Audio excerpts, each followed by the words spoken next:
ఈ భారీ శ్రీ మహావిష్ణువు విగ్రహం బెంగళూరు నగరంలో ఉంది. సుమారు 108 అడుగుల ఎత్తైన ఏకశిలా విగ్రహమిది. 16 భుజాలు 11 తలలతో ఉన్న ఈ విరాట్ విశ్వరూప విగ్రహం ఎజీపురాలోని శ్రీ కోదండరామస్వామి దేవాలయ ప్రాంగణంలో ఏర్పాటు చేశారు.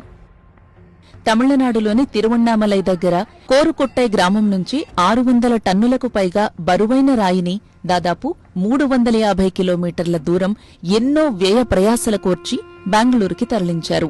2010లో ప్రాజెక్టు ప్రారంభించగా 2025 నాటికి పూర్తయింది. ఈ విగ్రహ రూపం కోసం ప్రత్యేకంగా కసరత్తు చేశారు దీన్ని ఏర్పాటు చేసిన డాక్టర్ సదానంద.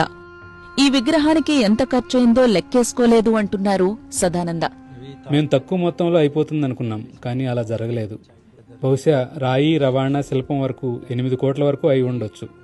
ఇంకా ఇతర ఖర్చులు ఉన్నాయి. నా సొంత డబ్బు వాడాను, అప్పు చేశాను, కొంత భూమి అమ్మాను. అలా రకరకాల మార్గాల్లో డబ్బు ఏర్పాటు చేశాను. రాయి పక్కాగా బెంగళూరు వస్తుంది అన్న నమ్మకం కుదిరిన తర్వాతే విరాళాలు తీసుకోవటం మొదలుపెట్టాను. ఆ తర్వాత చాలా మంది ముందుకు వచ్చి పెద్ద ఎత్తున విరాళాలు ఇచ్చారు. ప్రపంచంలో ఇదే అతిపెద్ద ఏకశిలా మహావిష్ణు విగ్రహమని డాక్టర్ సదానంద చెబుతున్నారు. అయితే దీన్ని బీబీసీ స్వతంత్రంగా ధృవీకరించలేదు.